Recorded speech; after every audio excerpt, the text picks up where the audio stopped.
In this video, I'm going to show you how to apply swing and movement to your drums.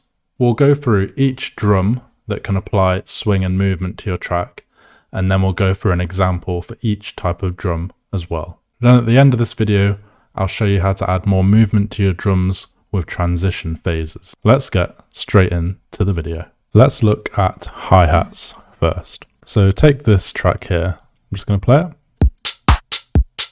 So we've got our kick playing and our clap playing, and then a basic hi-hat over the top. So how do we add more groove and swing to this? So what we can do is add more hi-hats to this. So let's take this hi-hat for example. So if I just grab this hi-hat sample and I put it on step mode, and then I put it in between the kick and the hi-hat like this. Now let's zoom out and listen to it. So that already adds some swing, and we can add this as frequently as we want. So we could add it every other beat like this, or we could have it every beat like this, every bar, sorry.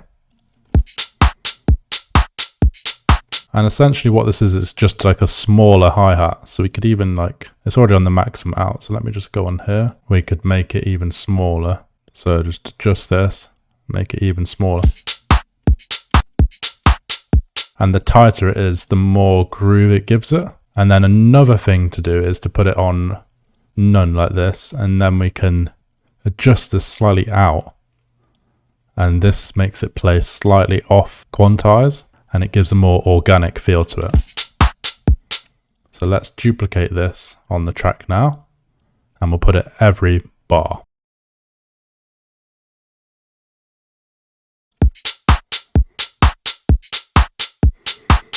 And there we've got some swing already. And note on the mixdown tab, so here, it's way quieter than the main hi-hat.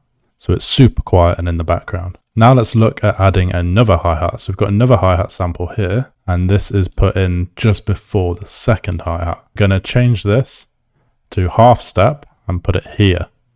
And let's adjust this again so we can go like this. And let's turn it down as well. Let's have this a bit more frequently. So we'll have this every other beat.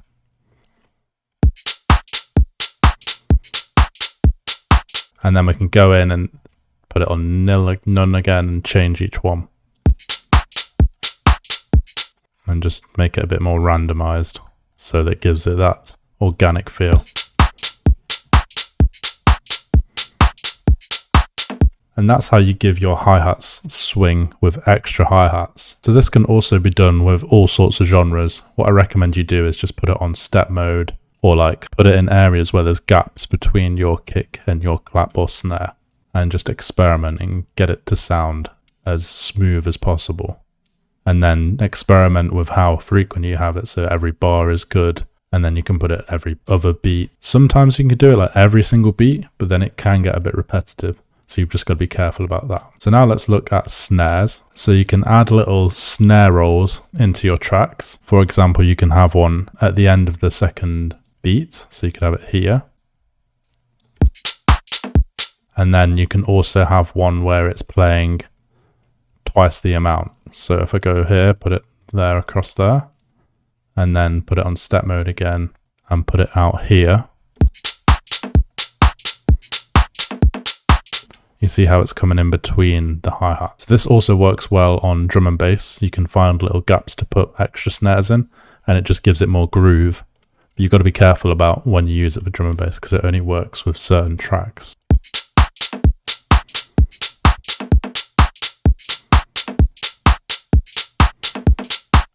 So you see how much more depth and swing there is in this track already. So now let's look at alternative methods for swing with clap. So in this track here, let me just play it for you. We've got our kick drum playing and our clap and our hi-hat. But then what we've done is we've edited claps to give it swing. So this is what it sounds like without the extra claps. And then this is what it sounds like with the claps.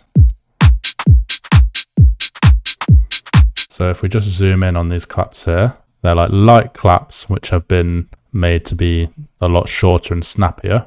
And then if we go on to 32 bar here, it's sort of coming at the end of the section, and then I've adjusted it. If we look at it in terms of beats, it's coming after the clap and just before here. And then we've got a different type of clap sample in the same position, but then moved off grid so it doesn't feel robotic. And then a little gap, and then another one, and then it just repeats. So here you could change it up slightly, and you could have like, and then just change it slightly out, so then you get something like this.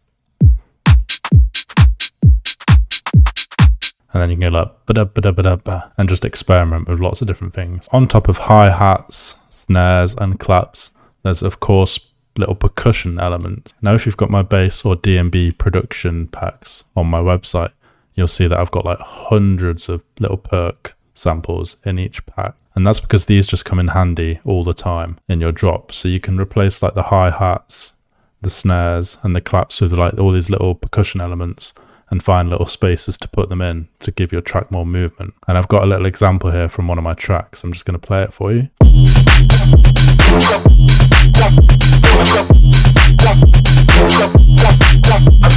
So I don't know if you can hear that in the background, it's playing this. So this is with the percussion, and then this is without it. You see how it like completely transforms the tune. And all I've done here is done the same method, gone on step mode, put it in just before the first clap, and then put 3 in the third beat section afterwards. And that's just added so much to the track. So play around with percussion as well. And you can also play around with toms in your track as well, in similar fashions if you want some real groove. These are often hard to get right and can kind of take over your track a little bit. So you got to be careful with stuff like that. A little bonus tip, if you're really struggling to add swing and you just can't figure it out, then what you can do is you can go onto Splice and you can look in like these garage libraries and find some tops, they're called, or hat loops, anything like that. And if I just play one now.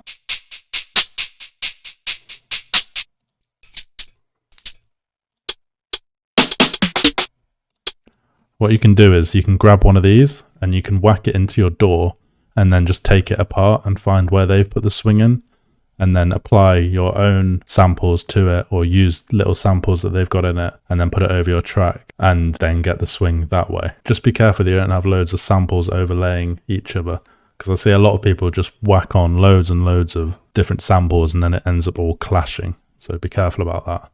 And if you're doing drum and bass, you can literally just search like drum and bass tops and it will come up with loads of results. So you can do the same thing here and then just take them apart and figure out what they've done and then apply it to your tracks. Final thing I want to look at is your transitions with drums. So what I mean by this is the movement in your drums and the progression in your tracks is going to come a lot by how often you transition with the drums. So in the intro, there's not much to think about other than progressing it. And we're looking 8-bar phrases for 4x4 style music like house and bass, and then 16-bar phrases for faster stuff like drum and bass. So in your intro, you're going to have like, in this case, I've just got a quick kick, and then 8 bars in, loads more, a clap comes in and some hi-hat. Then it goes into the build-up, so it's just a build-up. And then the important part is in the drop. So every 8 bars, you're going to want some sort of small transition here. And this can be, and you can use the drums really effective here. You can add like snare rolls, you can do stuff with effect. And then at the end of the 16 bars, in bass music, I normally keep the transitions pretty consistent. So you could add like snare rolls, crashes. But in drum and bass, you can do like crazy stuff. So you could have like a build up starting here at the end of the 16th bar, a transition with the drums starting here at the end of the 16 bars, and it could be like 4 bars long. And at the end of the next 16 bars, you can do it again. And then in between the 8 bars, you can do like smaller transitions.